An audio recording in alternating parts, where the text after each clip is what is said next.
Bisa nggak apa-apa. 42 hanya 50 kilogram. Nah, dalam kondisi misalkan yang sama, misalkan makannya nggak terlalu banyak, kemudian ya apa istilahnya ya pengukurannya juga di hari yang sama, itu pasti nanti hasilnya sudah 50 kilogram juga. Soalnya kalau tiba-tiba makan all-you-can eat gitu banyak yang mau rugi gitu. Coba jadi 51. Nah, ini pengukuran itu skor ya. Skor ini tuh harus konsisten. Maka kualitas skor itu perlu yang namanya reliabilitas. Reliable itu ajek. Meskipun kita nggak tahu apa yang hendak kita ukur, kalau hasilnya ajek itu reliable. Yang penting dia ajek, yang penting dia konsisten. Misalkan kita nggak tahu timbangan itu satuannya apa gitu. Hasil pertama 50, hasil kedua 50, ketiga 50, kita nggak melihat kilogramnya, itu udah dibilang ajek, hasilnya ajek. Kita nggak fokus pada satuannya apa, tapi dia itu kalau mendapatkan angka yang ajek itu, maka itu reliable.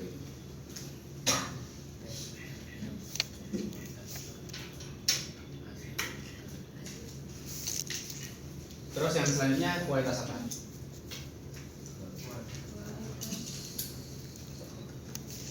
Secara umum ya, itu berkaitan dengan kualitas instrumen lah, gitu. Kualitas instrumen.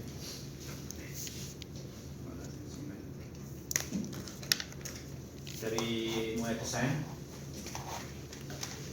terus apa lagi? Ini kemarin kita bahas. Desain, struktur, dan interpretasi.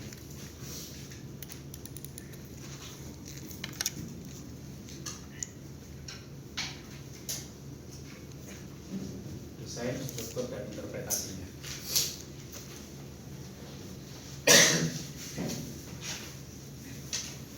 Nah, di sini tuh mengacu pada validitas. Nah, teori validitas nanti setelah UTS.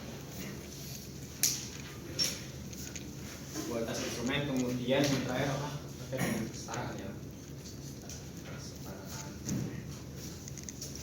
invariansi. Invariansi dari kata varian. Kesetaraan di sini tuh bisa jadi alat ukurnya tuh bagus. Alat ukurnya bagus, tapi ternyata ada biasnya. Bias laki-laki perempuan. Itu tuh bisa jadi bias budaya. Ada yang pernah mungkin melihat alat tes Wessler? Saya tuh kapan itu melihat di Wessler bahasa Indonesia masih ada gambar-gambar salju, gambar-gambar cerobong asap. Itu kan hal-hal yang nggak kita temui di Indonesia ya. Nah itu namanya invariansi, artinya bias budaya. Maka alat-alat ukur yang seperti itu tuh harus disesuaikan dengan budaya Indonesia. Meskipun alat ukurnya udah bagus, tapi kalau ternyata responden di Indonesia itu nggak familiar dengan soalnya, maka itu nggak valid juga.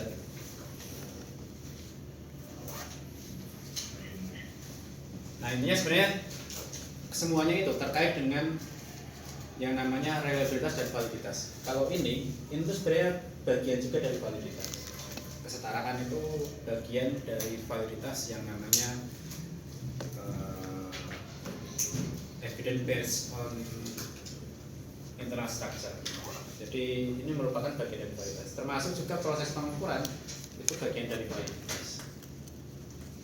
Ya, jadi validitas itu sebenarnya nggak hanya angka. Validitas itu nggak hanya angka. Yang penting dia itu menunjukkan bukti-bukti bahwa alat ukur itu mengukur apa yang ingin kita ukur. Alat ukur mengukur apa yang ingin kita ukur. Itu adalah konsep validitas. Kalau kita ingin mengukur mindfulness, ya kita harus memastikan bahwa kita mengukur mindfulness, bukan mengukur spiritualitas. Itu beda konsepnya. Nah itu kalau kita bisa memastikan bahwa kita memang sedang mengukur mindfulness sesuai dengan apa yang hendak kita ukur, maka itu adalah validitas. Jadi validitas nggak hanya pada angka. Nah kita kembali ke reliabilitas. Kalau kita ingin mengukur mindfulness, itu harapannya reliabilitas itu konsepnya adalah ajeb ya. Jadi kalau hari ini diukur mindfulness-nya, besok diukur mindfulness-nya, itu harapannya setara gitu. Tapi ini ya, bisa jadi ada perubahan mood, bisa jadi ada perubahan apa, itu sebenarnya bukan merusak reliabilitas alat tesnya, tapi respondennya yang berubah ininya moodnya gitu, berubah kondisi psikologisnya. Nah kita fokusnya di reliabilitas itu alat tesnya itu jangan sampai berubah. Yang kita harapkan perubahan yang terjadi itu memang karena respondennya sendiri yang berubah, bukan alat ukurnya yang rusak. Rusak itu misalkan alat ukurnya terlalu sering dipublish, kita jadi terbiasa, hasilnya nggak relevan lagi gitu. Atau alat ukur ini mengukur dua hal yang berbeda gitu. Itu nanti nggak ajak hasilnya. Nah harapannya itu ya tadi, alat ukur itu mendapatkan, misalkan orang itu mendapatkan skor yang berbeda, itu betul-betul atas dasar kemampuan kalian yang mungkin meningkat atau menurun, bukan karena alat tesnya yang nggak baik, yang nggak reliable gitu. Nah reliabilitas ini dilihat dari 3 cara. Pertama dari konsistensi internal,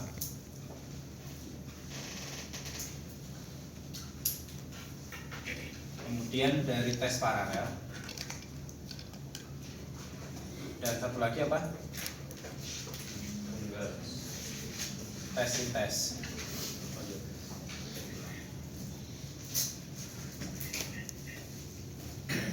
Ini mengukur stabilitas skor.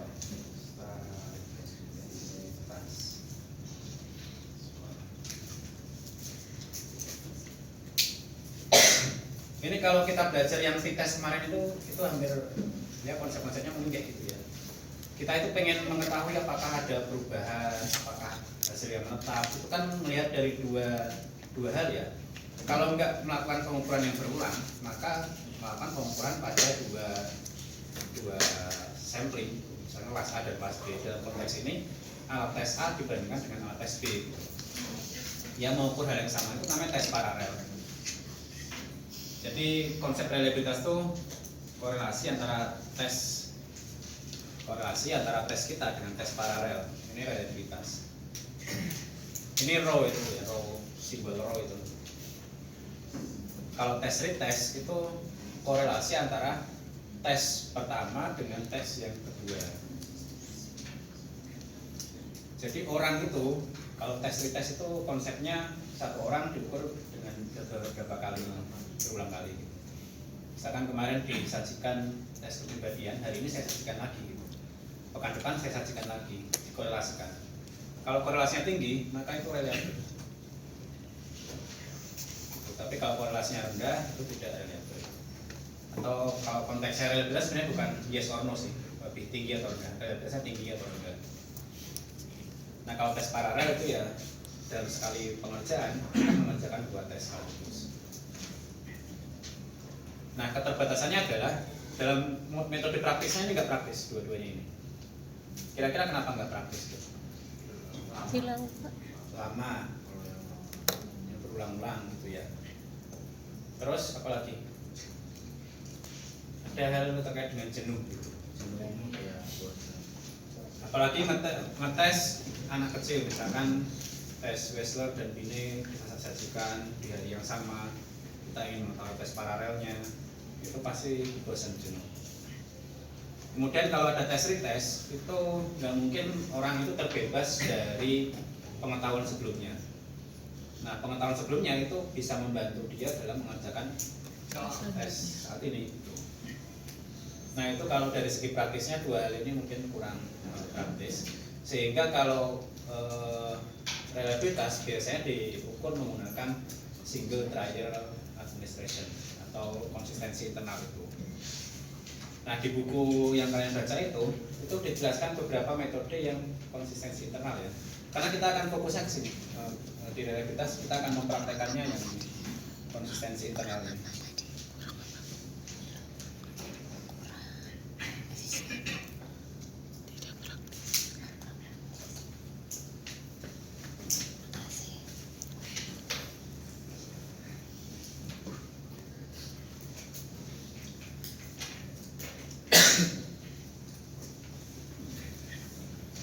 Sambil saya lihatin PPT ya, ini sudah ditulis. Sudah. Bantu langsung.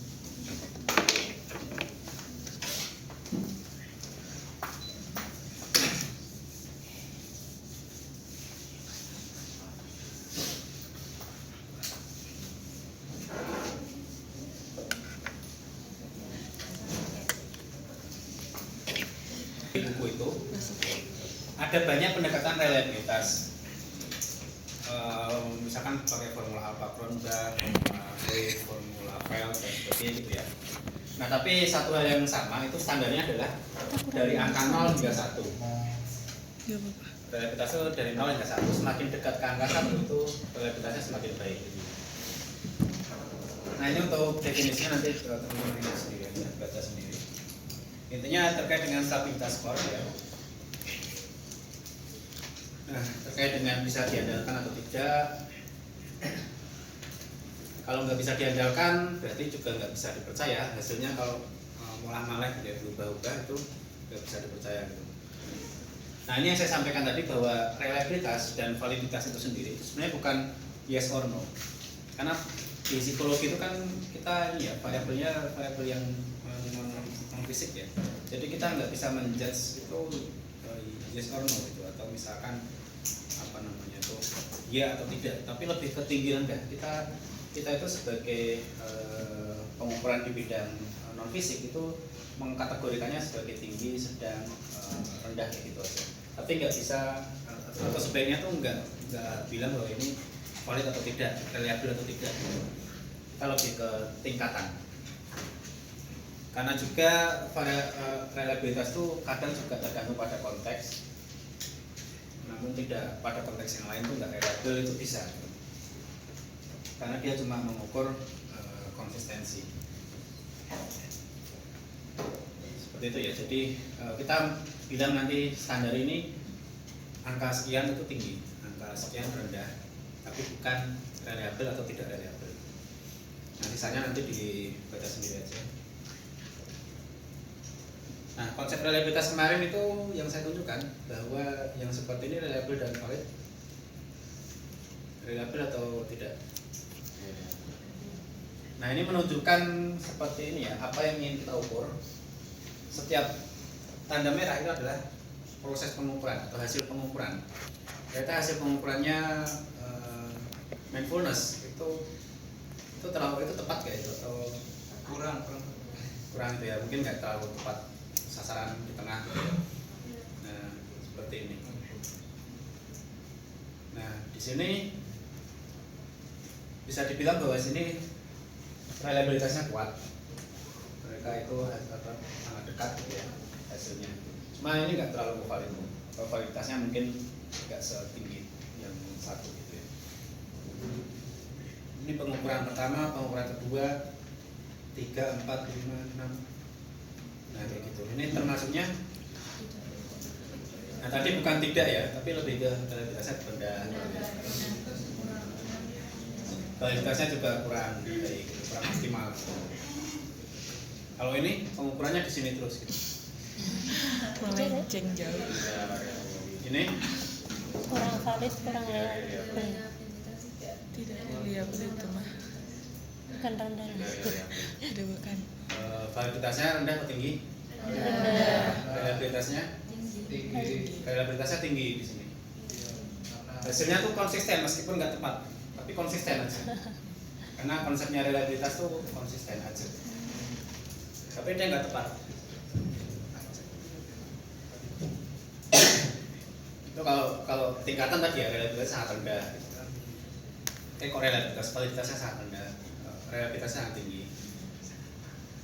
Tapi biasanya kalau yang validitasnya itu tinggi, reliabilitasnya mengikuti. Kalau ini udah rendah semua ya.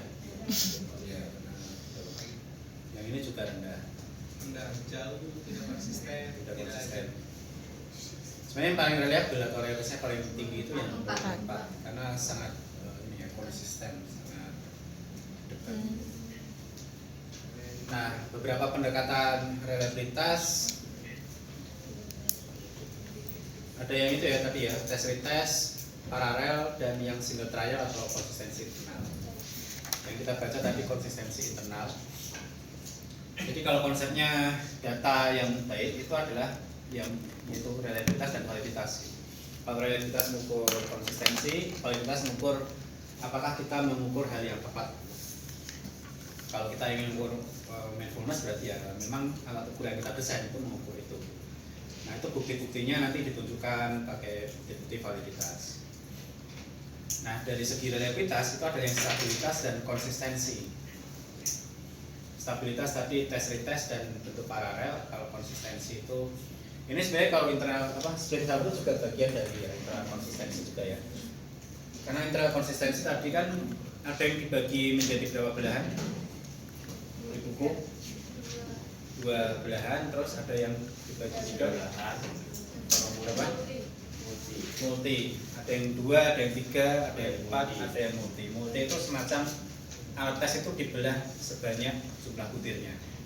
Konsepnya tuh gini, kalau oke kita mulai masuk ke ini ya, yang internal konsistensi yang pembelahan. Kita coba baca sedikit.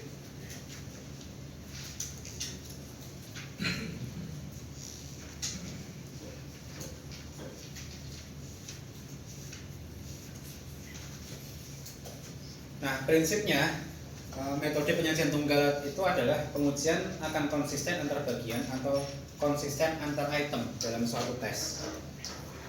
Reliable dalam hal ini berarti tingginya konsistensi di antara komponen-komponen yang membentuk tes secara keseluruhan. Oleh karena itu metode penyajian tunggal lebih dikenal dengan konsistensi internal. Artinya yang kita bandingkan itu bukan tes satu dengan tes yang lain, tapi item satu dengan item yang lain. Tes itu kan terdiri dari katakanlah 10 item ya, 1, 2, 3, 4, 5, 6, 7, 10. Kemarin kita mengerjakan 25 item ya. Iya. Nah, itu kan nanti opsinya ya, jawabannya STS, STS, STS, ini SS, ini STS, STS, STS, STS.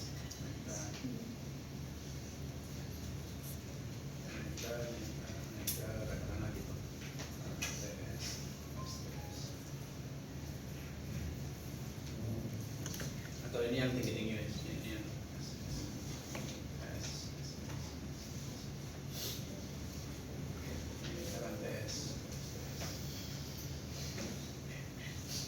nah itu nanti alat tes itu dibagi. Kalau tadi kan ini dibandingkan dengan alat tes yang lain, atau ini dibandingkan dengan pengukuran yang lain, tes retest. Tapi kalau internal konsistensi itu dibagi, dibelah. Nah kalau ada 5 item, biasanya bisa dibelah nggak tuh? Oke, kalau misalkan 10 item ya, 10 item bisa dibelah jadi 2 belahan. 2 belahan. Nah belahan ini dikorelasikan nanti. Ini diskor totalkan, ini diskor totalkan, terus dikorelasikan. Kita nggak akan terlalu fokus di rumusnya, karena kita akan mempraktikkan analisisnya saja. Kalau rumusnya itu dibaca-baca aja lah.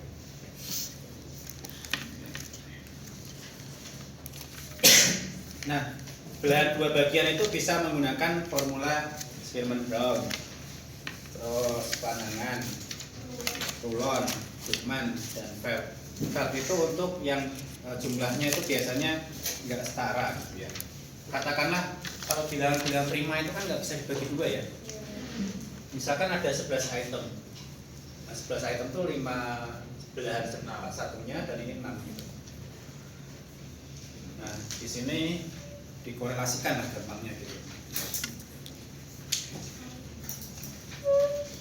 Tapi kalau misalkan jumlah butirnya itu 24, ini bisa dibagi 2, bisa dibagi 3.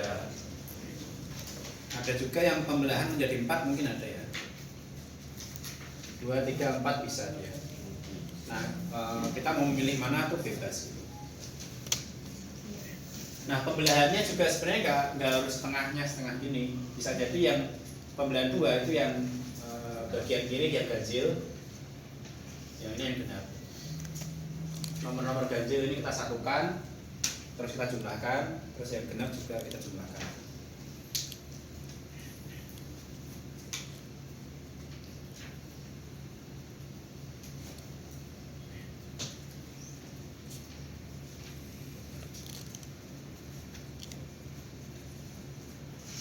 Nah ini kan isinya rumus-rumus semua ya, kita nggak ke situ karena saya ya udah 8 tahun 10 tahun di psikometri itu nggak pernah lah ngitung pakai rumus manual gitu.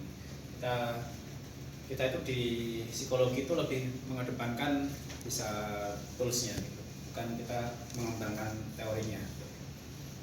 Kalau kita bisa paham konsepnya, yang penting paham terus bisa mengaplikasikan toolsnya kayak software, SPSS, Jamovi dan sebagainya itu udah cukup.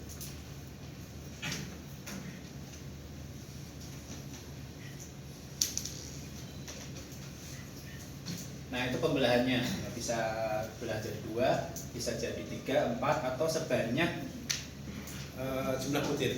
Nah di sini kita masuk ke software ya. Kalau software itu kan gimana caranya? Software itu bisa mengakomodir jumlah item seberapapun banyaknya. Entah dia bilang prima, bilang yang bisa dibagi 2, bilang yang bisa dibagi 3, itu harus bisa mengakomodir gitu. Solusinya adalah software itu membelah sebanyak jumlah item yang diminta. Misalkan 24 item mindfulness. Nah, ini dibagi menjadi 24 bagian. Gitu. Terus saling dikorelasikan, dihitung pakai rumus, dapat koefisien alfa korban, dapat koefisien omega. Jadi kalau ditanya, software itu sebenarnya yang melakukan pembelahan 2 bagian atau 3 bagian atau 4 bagian? Tidak. Software itu melakukan pembelahan semua bagiannya, semua itemnya.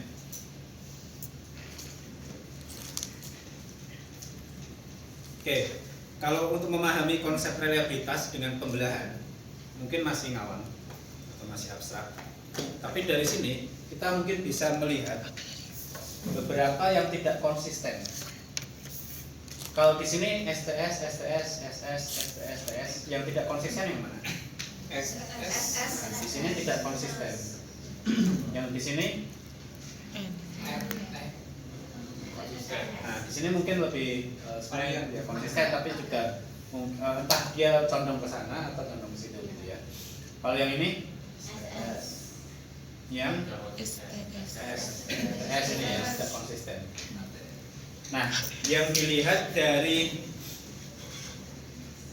reliabilitas dengan pembelahan itu adalah harapannya semua item itu konsisten mengukur satu tujuan.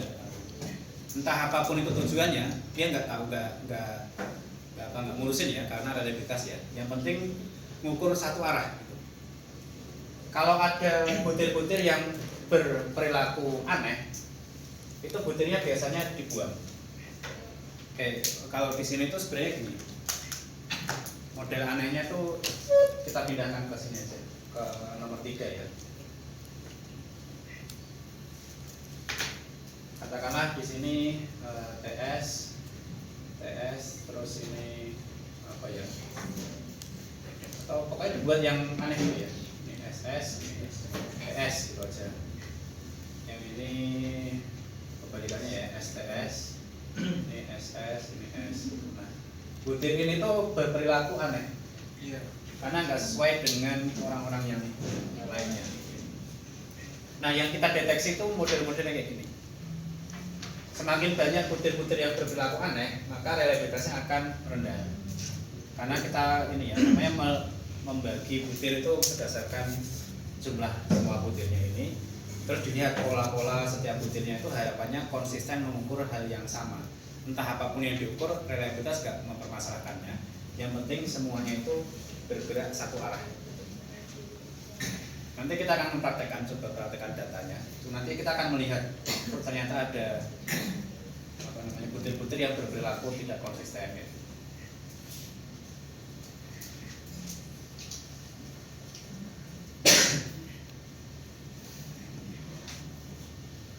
nggak usah ini ya tadi ya, kalau yang namanya tes retest yang atas itu yang bawah tes paralel, kita fokus yang di sini.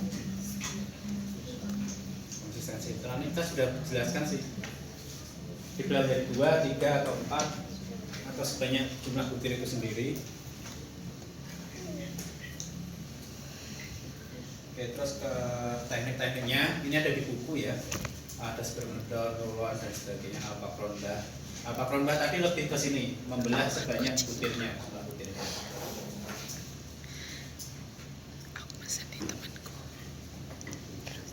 Formula Feld tadi kalau membelahnya nggak sama. KR20 itu sama dengan apa? Membelah semua item gitu. Bedanya adalah KR20 butir reduction KR20 itu dikotomi.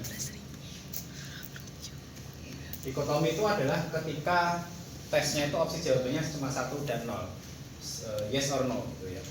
Misalkan atau benar salah. Misalkan 1 tambah 1 jawabannya 2 ya, antara benar atau salah gitu. Opsinya misalkan ada 5 opsi, misalkan A, B, C, D, E, 1 tambah 1 tadi ya, 1 tambah 1 ini 2, 3, 4, 5, 6.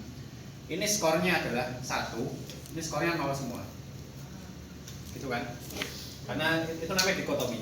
Dikotomi itu skornya 1 dan 0, kalau benar 1, salah 0.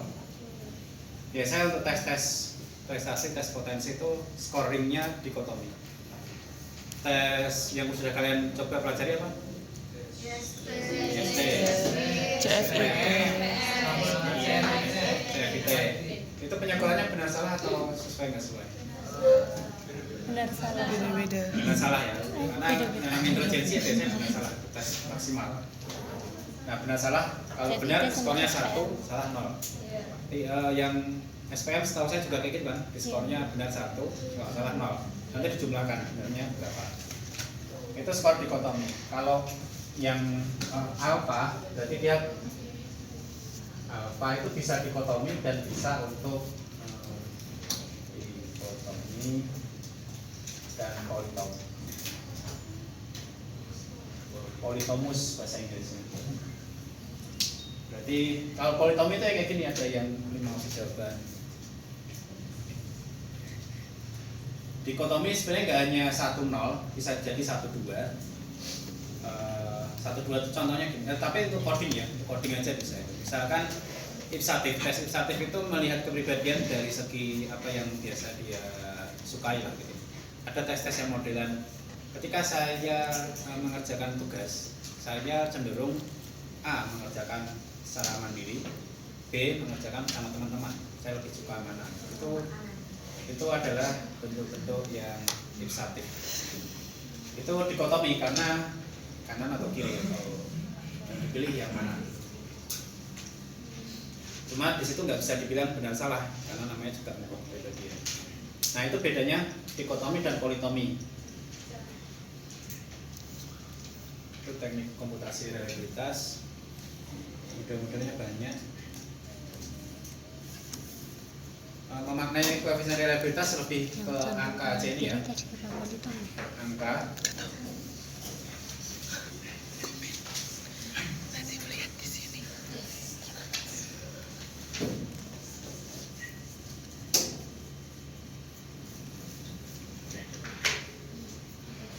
Oke, jadi kalau untuk tujuan tesnya itu untuk tujuan prediksi dan untuk high-stake exam itu diharapkan di atas 0,9. Kan reliabilitas bergerak 0 sampai 1 ya. Semakin mendekati 1 semakin baik, semakin tinggi reliabilitasnya. High-stake exam tahu? Itu semacam tes yang high-stake. High-stake itu punya resiko tinggi. Jadi tes psikologi itu ada yang punya resiko tinggi ya. Resikonya apa kira-kira? Kalau resiko bagi penggunanya apa? Kesalahan diagnosis. Apa? Salah diagnosis. Bisa juga yang menentukan masa depannya gitu kan. Misalkan diterima atau enggaknya di suatu tempat kan menentukan masa depannya. Entah masa depan kuliah, kerja gitu kan. Itu namanya high stake. Nah, dari standar atau ini koefisien antara 0 sampai 1. Untuk high step exam itu diharapkan di atas 0,9. Artinya peluang untuk errornya itu nggak sampai 10%. Sementara kalau classroom exam itu ya untuk digunakan sehari-hari itu 0,7 sudah dianggap oke gitu. Nah, ini ada banyak standar, tapi akan coba saya rangkum gitu ya. Beberapa ini catat aja. Di bawah 0,7 itu reliabilitasnya rendah. 0,7 sampai dengan 0,79 itu fair. Fair itu kalau bahasa Indonesianya itu baik gitu ya. Reliabilitasnya baik.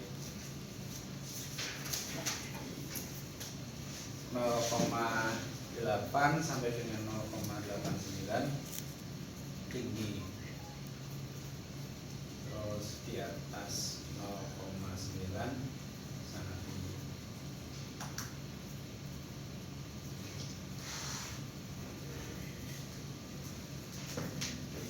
Ya, di bawah 0,7 itu rendah. 0,7 sampai dengan 0,79 fair atau baik. 0,8 0,9 tinggi.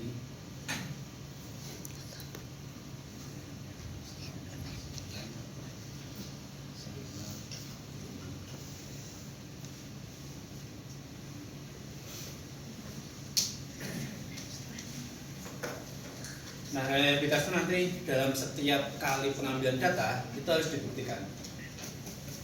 Jadi setiap kali pengambilan data itu hasilnya bisa beda-beda reliabilitas itu. Makanya perlu dianalisiskan setiap pengambilan data.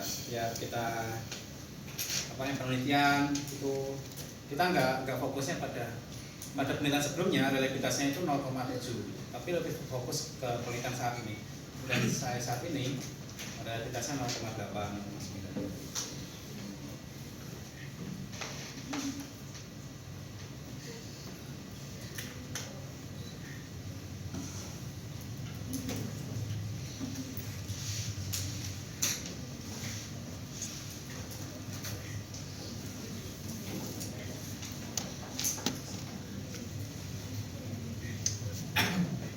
Oke, reliabilitas itu bisa rendah ya, rendah kayak gini di bawah 0,7 itu kenapa? Pertama, rumusan indikator keperilakuan itu tidak operasional atau tidak jelas. Misalkan apa ya, suatu perilaku itu kan harus bisa ya teramati gitu. Kalau kita melihat contoh soalnya itu, misalkan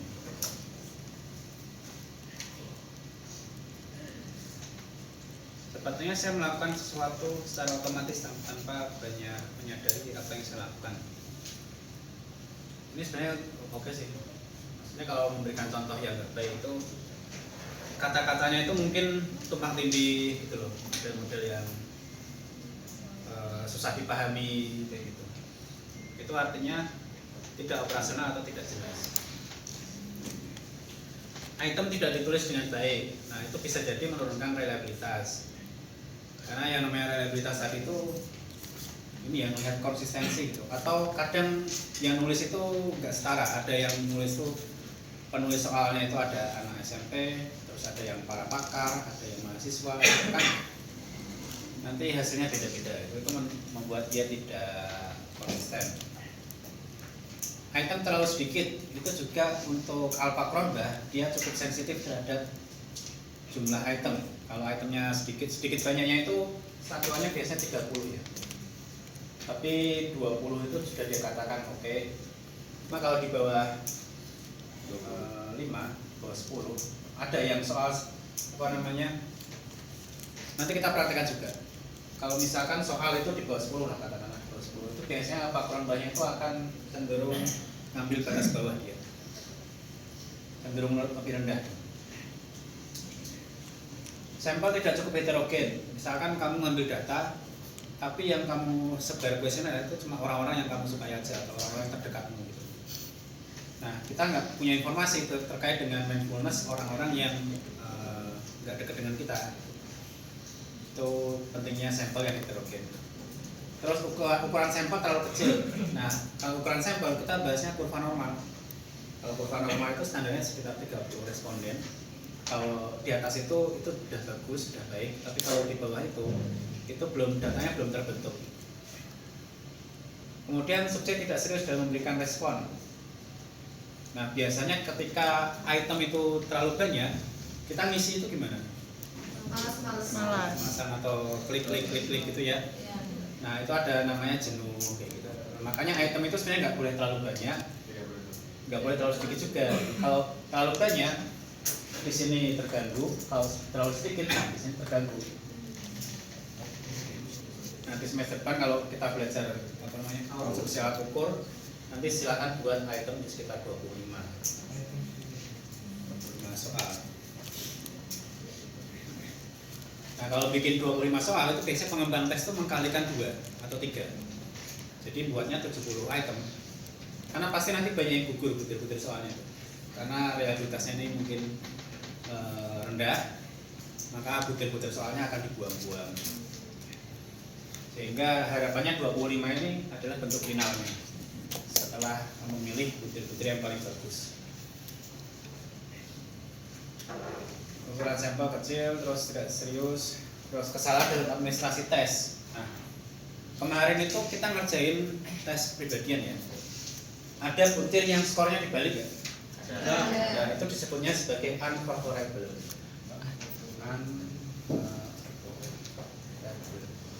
Kalau yang skornya biasa ya favorable. Unfavorable itu skor penyekorannya dibalik.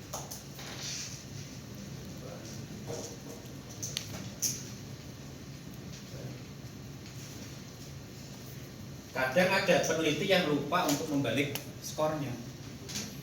Bukan artinya gini, bukan kita yang punya mindfulness rendah, tapi penelitinya yang salah dalam administrasi tesnya, gitu. Itu menyebabkan reliabilitasnya rendah. Kita juga akan melihat lagi nanti di software. Software itu sebenarnya sudah memberikan warning atau memberikan peringatan lah ketika ada item-item yang seharusnya dibalik gitu. Terus yang terakhir adalah multidimensi. Multidimensi itu mengukur banyak hal. Mengukur banyak hal itu kayak kemarin itu.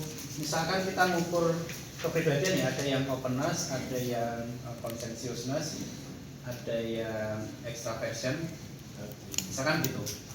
Nah, kita nggak mungkin kan sangat tidak sesuai di sini. Ini juga STS, di sini STS kan nggak mungkin ya. Kita nggak mungkin punya kepribadian yang rendah di semua tipe kepribadian atau tinggi di semua tipe kepribadian. Tapi bisa jadi di sini kita extrovert. Gitu. Meskipun kita nggak openness dan nggak conscientious, bisa jadi orang itu extrovert. Bisa. Nah, ini adalah skala yang multidimensi. Kalau multidimensi kayak gini, reliabilitasnya ya dianalisis sendiri-sendiri, ini sendiri, 4-5 gitu. Sehingga asumsinya, jadi ada syaratnya gitu ya. Reliabilitas itu syaratnya harus datanya unidimensi dulu. Mengukur satu tujuan yang sama tadi loh. Entah apapun tujuannya, yang penting arahnya sama. Itu konsepnya reliable. Tapi kalau kepribadian itu mengukurnya beda-beda, 1, 2, 3, 4, 5. Maka yang ini diukur sendiri, reliabilitasnya berapa, ini berapa, ini berapa, ini berapa, ini berapa. Jadi kalau mengukur Big Five pasti ada 5 bentuk reliabilitas. Reliabilitasnya openness, conscientiousness, berapa. Seperti itu reliabilitas ya.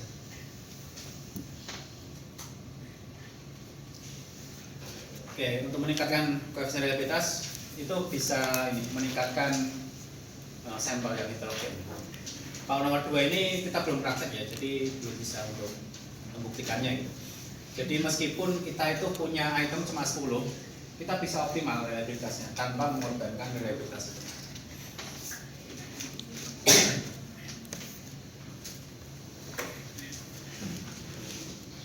sudah ini kelasmu saya padatkan ini materinya. Jadi bisa praktek, tadi kelas A juga praktek.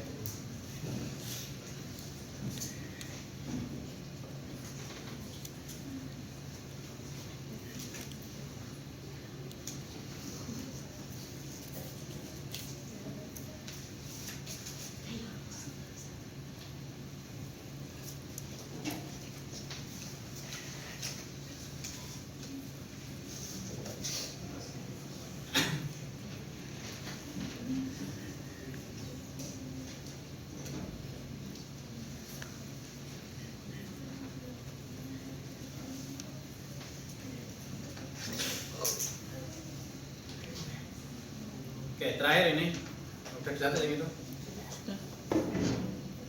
sebelum kita ke praktek ya. Jadi kalau pada saat praktek itu nanti menyusun laporannya itu ini ya harus lengkap gitu, nggak boleh langsung menumpuk pada alat ukur ini reliable, ukur ini kurang reliable.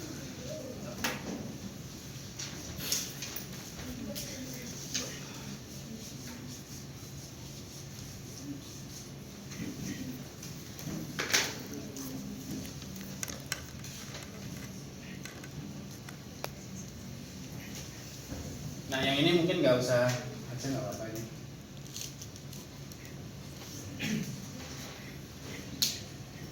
Ini kalau sedetail itu ya lebih bagus. Cuma kita belum mempelajarinya ya. Pertama untuk melaporkannya ya. Misalkan nanti kita analisis data gitu ya. Estimasi reliabilitas skala QWL. QWL itu quality of work life, kualitas kehidupan kerja. Kayak kalau kita sekarang itu kayak work life balance gitu ya. Nah, itu konsep namanya quality of work life. Dengan formula kalau kita tadi Alpha Kronberg. Skala QWL asumsi ini nggak usah karena ini belum kita praktekkan. Langsung ke sini. Reliabilitas hasil ukur skala QWL menunjukkan nilai 0,916. Maka ini kalau tadi kita menggolongannya sebagai apa itu 0,916? Tinggi. Ya, di sini memuaskan gitu ya. Tulis saja tinggi biar kita ini masalah tinggi nih. Sangat tinggi. Dan itu ya yang ini nggak usah ini. Udah paling itu aja sih. Apa yang metodenya, berapa angkanya, makna dari angka itu apa, minimal itu.